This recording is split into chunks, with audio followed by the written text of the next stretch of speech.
The following content is provided by MIT OpenCourseWare under a Creative Commons license. Additional information about our license and MIT OpenCourseWare in general is available at ocw.mit.edu. Okay, I just wanted to just briefly remind you of some of the periodic trends that we talked about. As you go across the periodic table, both the electron affinity and the ionization energy increase. They increase because the nuclear charge increases. Remember, the potential energy of interaction is Z times E, where that's the nuclear charge, times E over 4 pi epsilon naught R.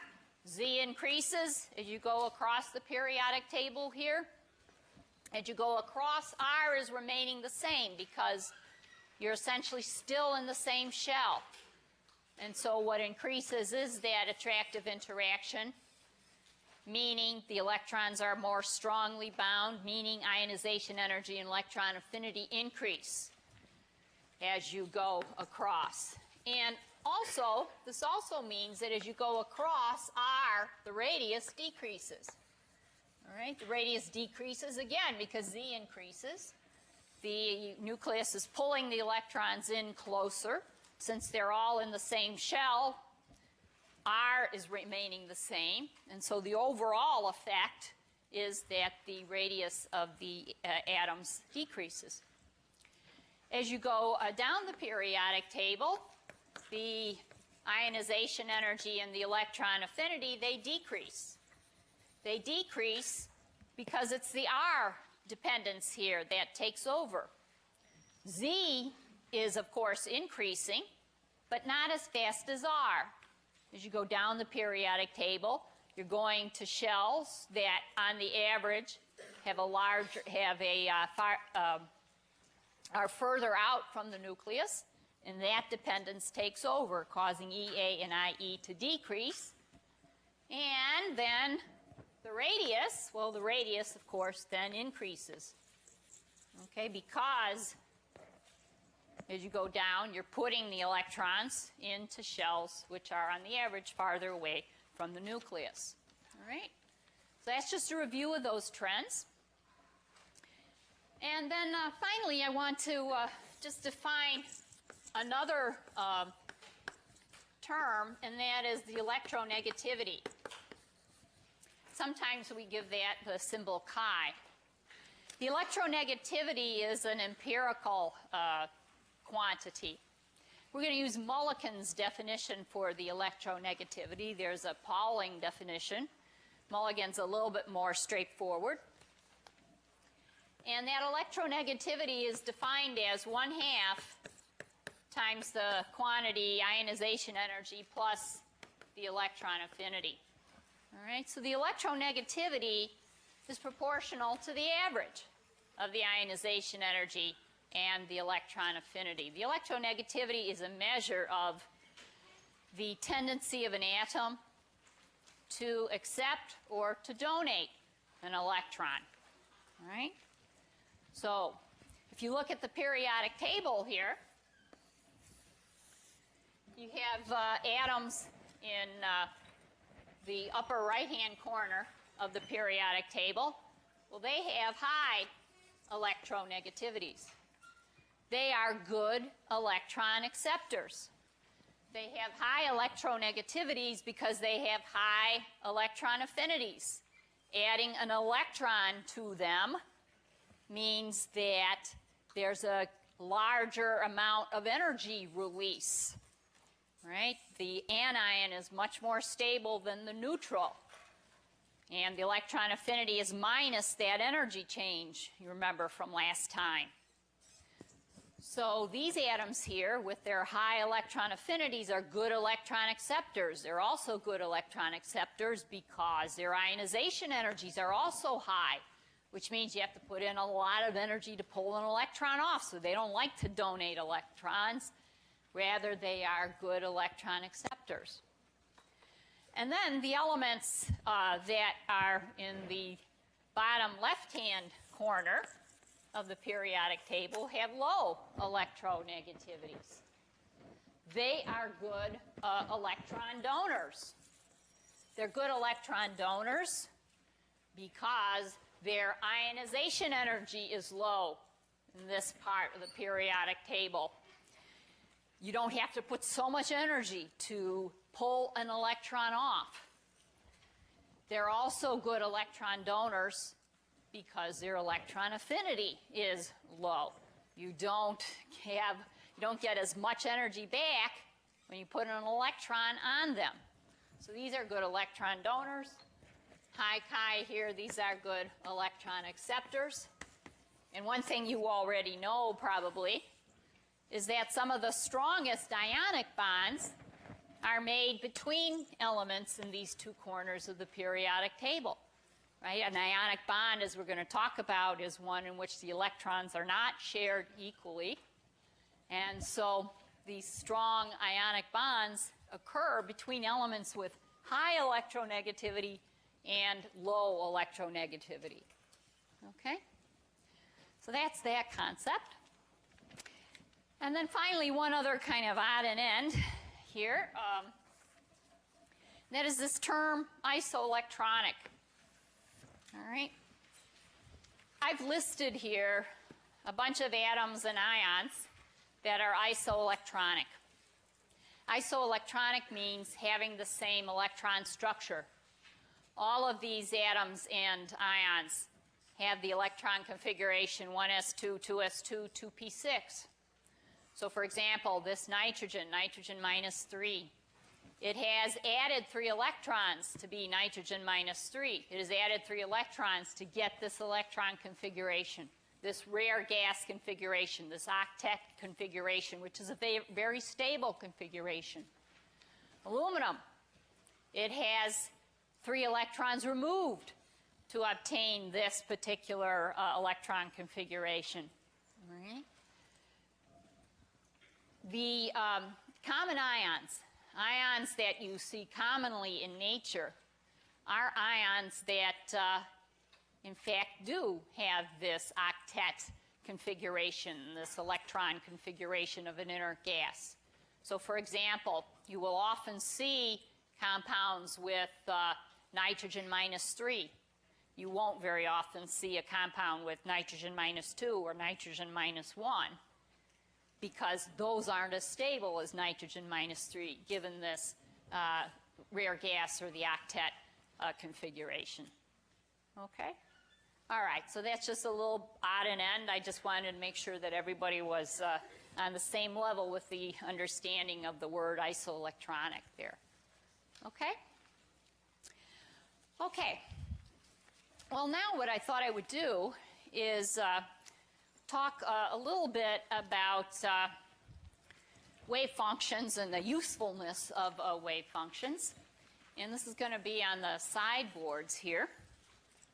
I wanted to just show you in kind of in simple terms how a wave function actually determines the intensity of some transition. Many of you have asked me about the intensities of transitions.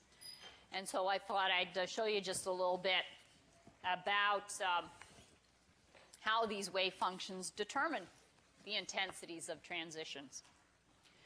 All right, so what, first of all, I have to explain this diagram to you. This is going to be a diagram for a hydrogen atom. That's what we're going to talk about here. And what we are going to start with is an energy level diagram for the hydrogen atoms. That's what this axis is. And so I'm plotting in that diagram energy going up. And I plot the energy level for n equal 1. I plot the energy level for n equal 2, n equal 3, all the way up to, I think I plot n equal 235. Right, which is really very close to 0. All right, so that's part of what's on this plot right here. Okay? Whoops, can't get to my... Okay, that's what's on this plot, n equal 1, n equal 2, n equal 3. But then, what is also typically done on the same plot is that the potential energy of interaction is plotted as a function of r. So on this axis here, kind of superimposed, is this distance r. Okay? And we plot often the potential energy of interaction. So the potential energy of interaction kind of looks like that, right? This potential energy of interaction is the Coulomb interaction, minus e squared 4 pi epsilon naught times r. So that's what that line is on your on this plot. All right. So then what we do is we actually plot the form of the wave function kind of on top of the energy levels. All right. So what we do is to say, for example, take the n equal 1 wave function, which starts at r equals 0 at some finite value and is just an exponential decay. And we plot it on this diagram, but we use the n equal 1 energy here as the value of psi equals 0. Okay? So in other words, the n equal 1 wave function looks kind of like that, right? So this level here is psi equals 0. This is the value of psi, whatever it is, at r equals 0, and there's just an exponential decay. So we plot the wave function on top of that energy level. So in other words, this is a complex diagram here. And you're going to see, if you take any courses beyond this, you're going to see this diagram a lot with energy levels and wave functions plotted on top of them.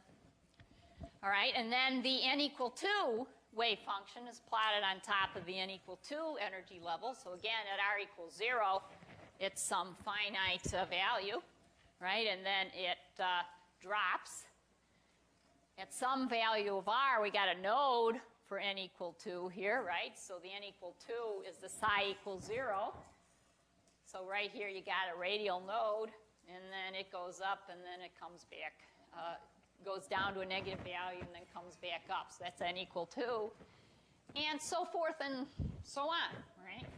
N equal 3 looks like this, right? It has 2 radial nodes. That's what that diagram is showing you here, all right? And then we get to n equal 235. Here's the wave function, all right? If this is a hydrogen atom and you got n equal 235, how many radial nodes do you got? 234. So this wave function is passing through this origin 234 times, all right? That's the wave function. Then it tails off. There's always an exponential dependence there. That's what that wave function looks like. Okay, now, how do these relate to the intensity of some transition?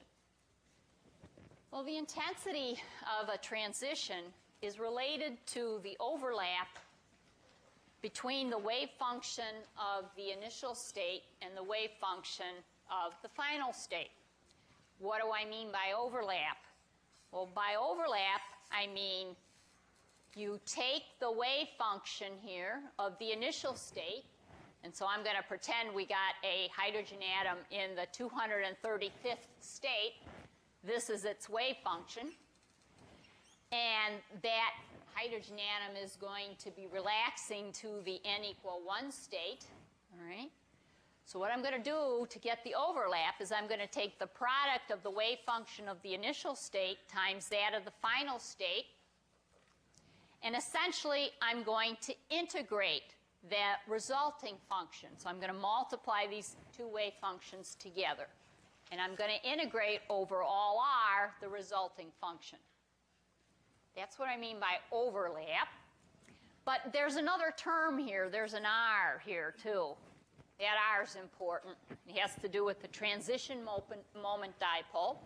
And we won't go into that, but it is there. Okay? But it won't affect the argument I'm going to make for you right now. All right, so we take the wave function of the initial state, multiply it by the final state times r. And then we integrate this whole thing from r equals 0 to infinity. It's that, and then square it. And that quantity is proportional to the intensity of some transition. All right? Okay, so let's do that. Here's psi, n equal 235. We're multiplying it by psi of n equal 1, and actually multiplying it by r. And what we're going to see, if we just look at this product here, or if we just looked at psi n equal 235 and psi n equal 1, if we just looked at that product, we're going to multiply this times that. In a graphical form, it's going to look like this, right? It's going to go up, down, up, down, up, down. It's going to oscillate and then tail off in an exponential way because we're multiplying this up, down, up, down, up, down times this exponential decay. It's going to look something like that, right? Okay. But now, we're going to integrate this resultant curve. But what you can see is that the area above this curve is equal to the area below this curve approximately. And when we integrate something, we're calculating the area underneath the curve. So these positive areas are going to cancel these negative areas, right? And the result is that this integral is going to be very small. And the result is that the intensity of that line is very low. All right? So the intensities are proportional to this overlap, the overlap of the initial state wave function and the final state wave function. And you can see here graphically, right? You can see graphically how if you integrate that product, in this case, the positive areas cancel the negative areas, and hey, you don't have a very intense transition. All right? However, suppose we look at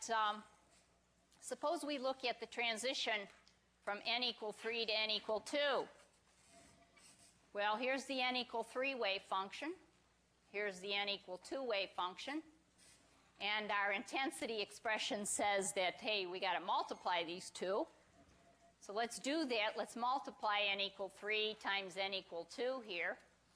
Well, the result, if you excuse my not so great drawing, the result is we start out with a very positive function here, but then we've got two negatives here, which make it a little bit less negative and positive. But then we have a positive here times a negative, and so what that makes is a large area here, or a large area that's negative. And if we go and integrate that, well, now we don't have the same cancellation of positive and negative areas. So when we integrate that, that transition intensity is large. All right? Or that area is large, therefore the intensity of that transition is large. Bottom line, that is one of the elements that dictates the intensity of a transition. It is also one of the elements that dictates the intensity of your photoelectron spectra. Somebody asked me about it the other day. I had drawn lines in the photoelectronic spectra that were of the same intensity, 1s, 2s, 2p6. Somebody said, well, you have more electrons in the 2p state. You know, why don't you have a larger number of electrons coming off? And the answer is that's part of what goes into determining the intensity of the transition, but there's more to it. It's not just the number of electrons. And here's one of the elements that goes into determining the transition of the intensity of some transition. It's the wave functions and the overlap between the final and the initial state. Okay. And then I just wanted to also show you here for this atom in the n equal 235th state,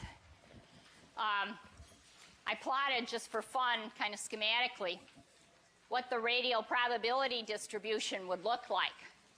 All right? So that's just r squared times the radial part squared. And of course, since the wave function goes like this, oscillates, that's what the radial probability distribution is going to do. And you're going to see 234 nodes here, 234 values of R, that is going to make the wave function be equal to 0. And then way out here, you're going to have a feature. That last feature here is going to have the maximum probability, and that's your value of R. That is most probable.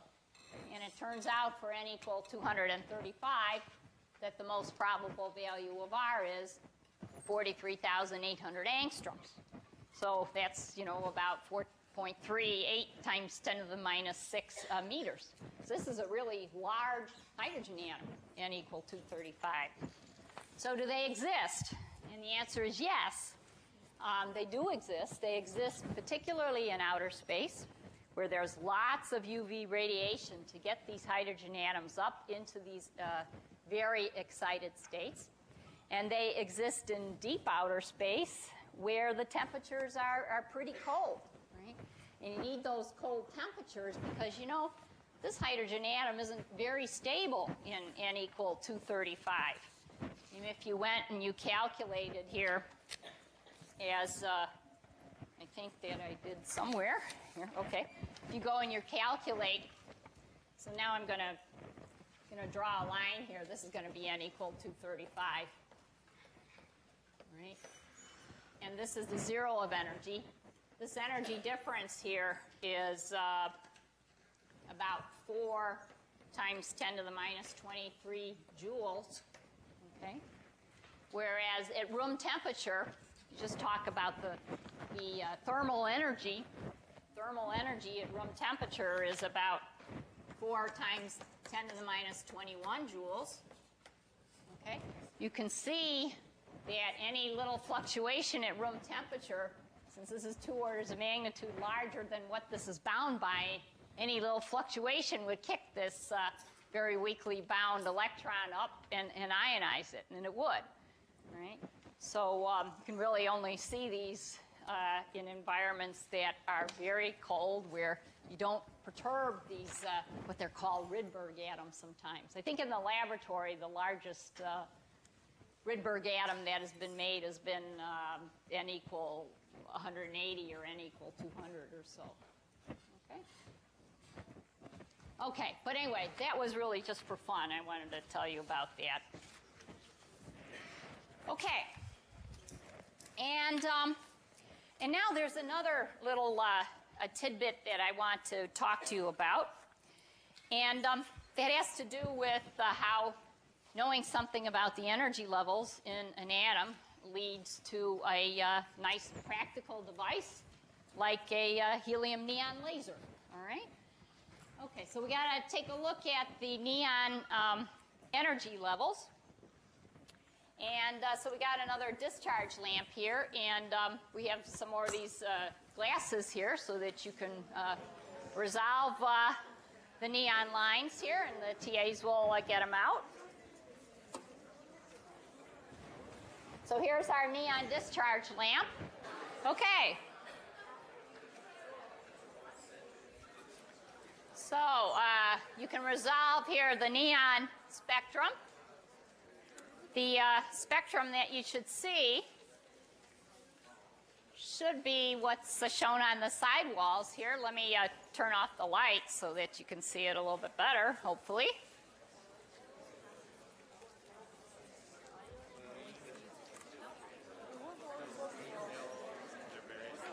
You can see lots of lines in the case of neon, because we have lots of different occupied states. The glasses that I have actually are doing a phenomenal job in resolving those very closely spaced lines. I must have a better quality glass today.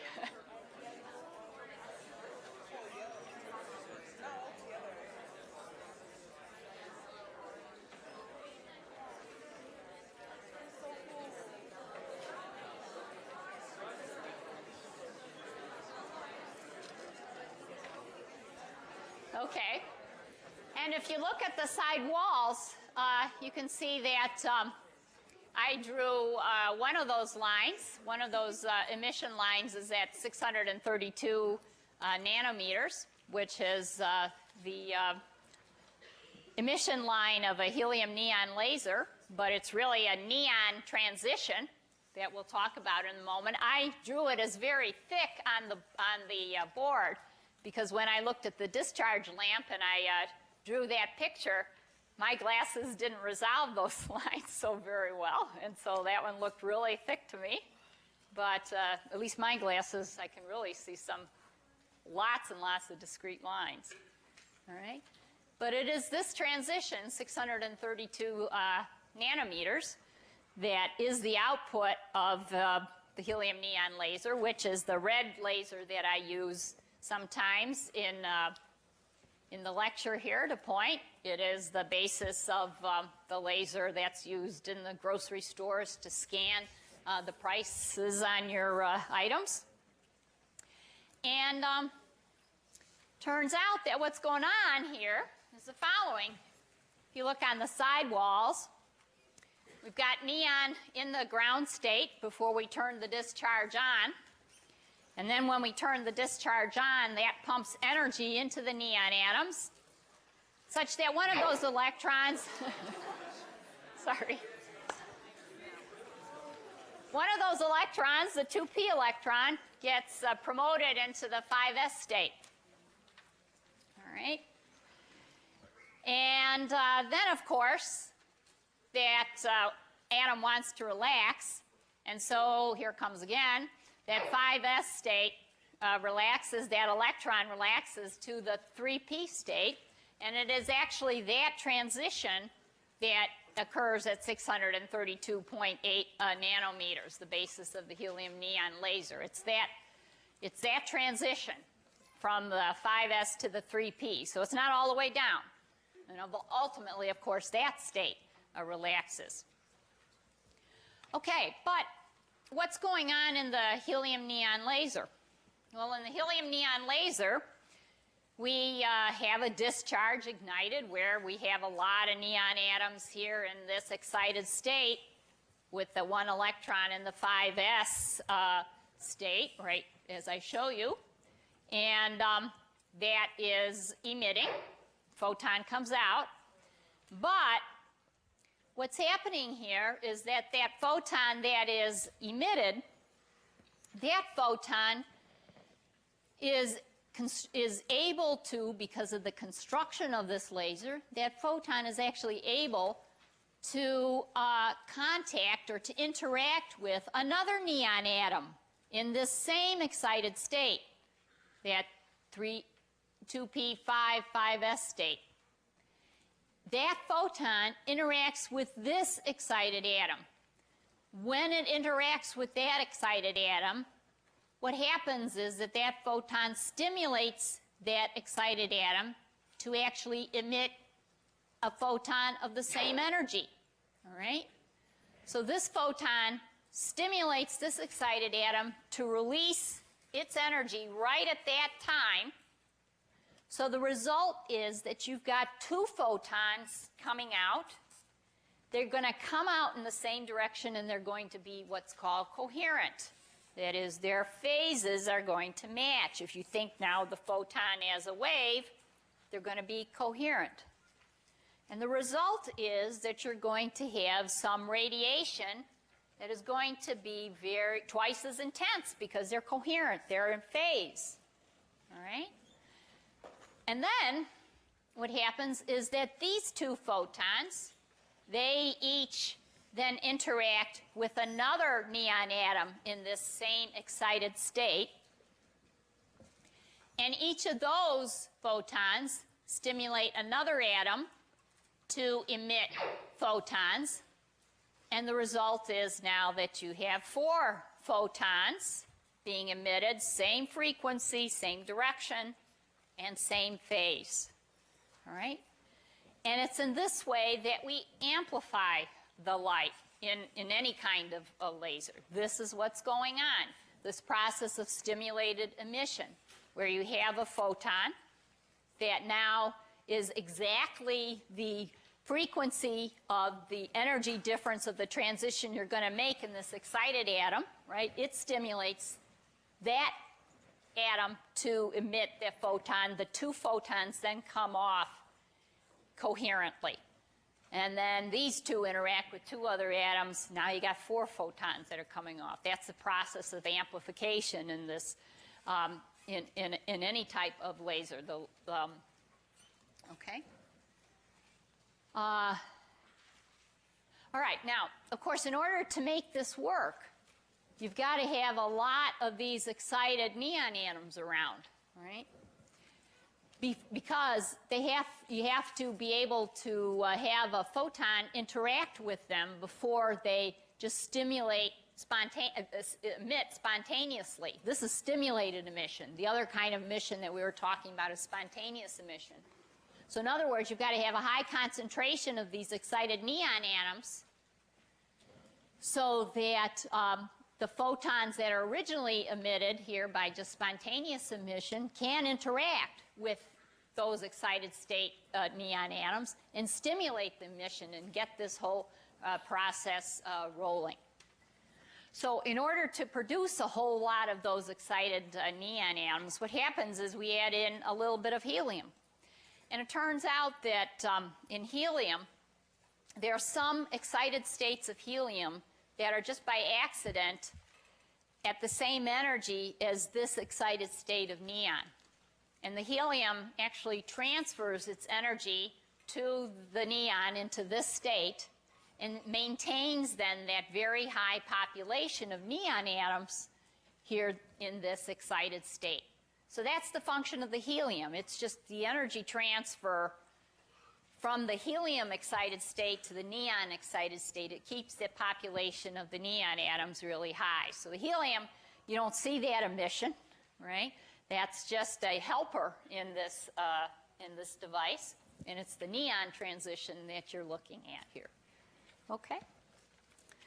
Okay, so that was just a short story about the usefulness of knowing about the energy levels in atoms and how ultimately you can make a practical device because you know something about the energy levels of your atoms. Okay. Well, so that's going to finish up right now our discussion of atoms.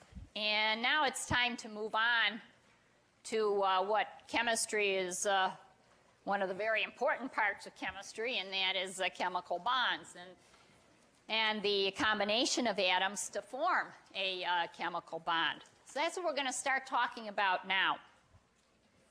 And today what we're going to do is we're just going to talk about the fundamental interactions that are present in every chemical bond. All right? So let's start with that. So let me come over here, and while the lights are warming up so you can see the board. All right, so suppose we have a hydrogen atom here, nucleus A plus charge, and it of course has electron A, it's attached to it, and way out here we have nucleus B and we have electron B, it's attached to it, and they're very far apart. All right, and so in this case where they're very far apart, the energy of interaction is just the energy of interaction between the electron and the nucleus, the electron-nuclear attraction. Here it is, the electron-nuclear attraction. However, as we bring these two hydrogen atoms together, well then at some point, this electron that was only attracted to nucleus A, this electron now begins to experience an attraction with nucleus B. And this electron that was attracted only to nucleus B experiences an interaction whereby it is now attracted to nucleus A. And that kind of mutual attractive interaction then brings those two nuclei closer together. However, at the same time, when you bring those two nuclei closer together, you're bringing the electrons closer together. And so there's an electron-electron repulsion that's present. In addition, as you bring these two nuclei together, well, what's happening here is that you're having a nuclear-nuclear repulsion. Right? So a chemical bond is really the sum of these three interactions and the interplay between these three interactions. And that's what we want to try to look at and try to understand. All right? So how are we going to do that? Well, first thing I'm going to do is I'm going to draw a energy of interaction as a function of the distance between the two hydrogen atoms. All right? So I'm going to take two hydrogen atoms, and I'm going to call the distance between them, I'm going to call that distance between them R. So now I've changed my definition of R. R is the distance between the two nuclei. It's no longer the distance between the nucleus and the electron. All right, I've just changed my definition of R. And I'm going to plot the energy of interaction as a function of that distance between the two nuclei. All right, so here's my energy of interaction. All right. There's going to be a zero of energy here. And I'm going to plot this as a function of R. And the plot is going to look like this. Way out here, where R is large, I have two separated hydrogen atoms. The energy here is minus 2,624 kilojoules per mole. That's what this energy of interaction is here. Now, as I bring these two hydrogen atoms together, what happens is that this energy is going to decrease. And it's going to keep decreasing until we get to some point. And then as R gets even smaller, that energy of interaction is going to skyrocket and go to infinity. All right? So starting about here somewhere, right, where the energy of interaction is more negative than the separated hydrogen atoms, well, what that means is that we're forming a chemical bond. The two hydrogen atoms are more stable than when they are separated. All right, so the two hydrogen atoms are bound as soon as this energy of interaction gets more negative than the separated atom limit. And it keeps getting more negative. And of course, the value of R at which that energy of interaction is a maximum negative number, well, that's the equilibrium bond length, right? This is the most stable value, the value of R at which the energy is the lowest. It is the most stable configuration. In the case of hydrogen, that value of R is 0.74 angstroms. All right? So, in this potential energy curve, as it's called often, all right, everywhere where this energy of interaction is lower than the separated hydrogen atom limit, everywhere here, this is called the attractive region of the interaction potential. It's attractive because the hydrogen atoms bound are more stable than they are separated, or the hydrogen atoms are bound. They're more stable than the two hydrogen atoms separated. We call this the attractive region of the potential energy curve. We also call this region, this attractive region, we call that the well. Right? It's the well. And the well depth here from the bottom to the separated hydrogen atom limit, if you measure the energy from the bottom up, well, that energy is the bond dissociation energy. I'm going to call it delta E sub D from the bottom here to the separated hydrogen atom limit. That's the bond energy. That's the energy, 432 kilojoules per mole. That's the energy that you have to put into the H2 molecule to separate it. All right, you have to get it from the bottom of this well to the separated hydrogen atom limit here. That's. Now, you can also see here that as you push those two hydrogen atoms even closer together than the equilibrium bond length, you can see that the energy is going back up. And at some point, you push the two hydrogen atoms close enough together such that the energy is equal to that of the separated hydrogen atoms and then becomes greater than that of the separated hydrogen atom. From this value of R on, the hydrogen atoms are no longer bound because their energy is greater than the separated hydrogen atom limit. We call this part of the potential energy of interaction, we call this the repulsive part of the potential.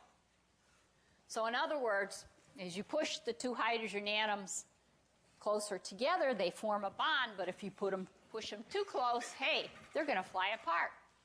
They're no longer bound. All right? This is the general potential energy of interaction for every chemical bond. Every single bond has this general shape. All right? That's important.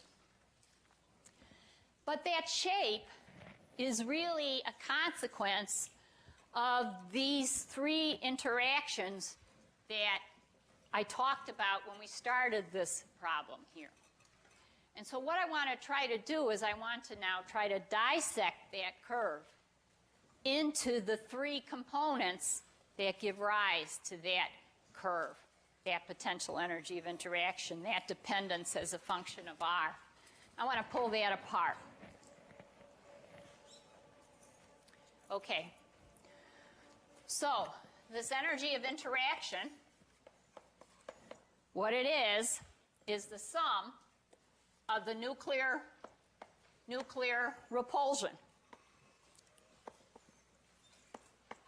All right, pushing the two nuclei too close together, there's a repulsive interaction. So that's one of the interactions. Plus the electron nuclear attraction.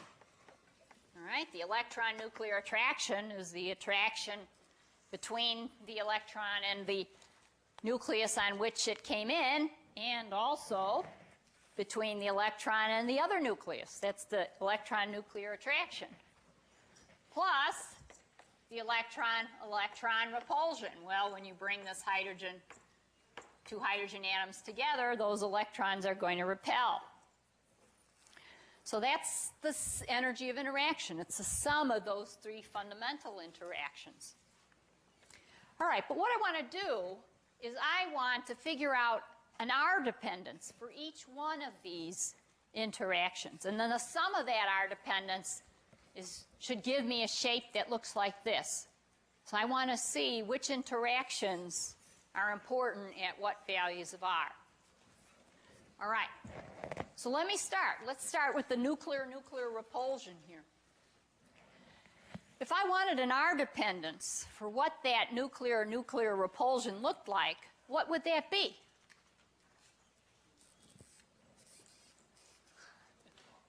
Coulomb force, right? It's the repulsive Coulomb interaction. Right? It's E squared over 4 pi epsilon naught R. Right? This is just two like charges that are repelling. And so now let me draw that repulsive interaction as a function of R on an energy level diagram. So here's my energy of interaction. It's a function of R. There's going to be a 0 here. Right? And this repulsive interaction is going to be positive everywhere. It's going to be infinite here, and then 1 over R dependence coming down. All right, so this is the Coulomb interaction. This is the nuclear repulsion. That's what it looks like as a function of R. That's one component. Now, what about the other components here? Well, it turns out that I have no simple way of estimating what the R dependence is for the electron nuclear attraction. I have no simple way of estimating what the R dependence is for the electron repulsion. And I have no simple way of doing that for the sum of those two terms. And actually, the sum of these two terms, I'm going to call the electron interactions. right? The sum of these terms, or each one of these terms, involves the electrons. This is electron-electron repulsion, electron-nuclear attraction. This term doesn't have any electrons in it. Okay? So I have no simple way of telling you or estimating what the R dependence is of the sum of these two terms. However, what I can do is that I can figure out what the energy is for the sum of those two interactions at two extremes. I can tell you what the energy is at R equal infinity, and then I can tell you what it is at R equals 0. And therefore, on this plot, I'm going to come in with a value for R equal infinity and a value for R equals 0. I'm going to draw a straight line as an estimate for the R dependence.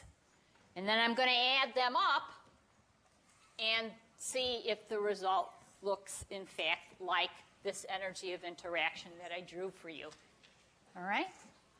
And so that's what I'm going to have to do on Friday. So I see you on Wednesday, if not sooner.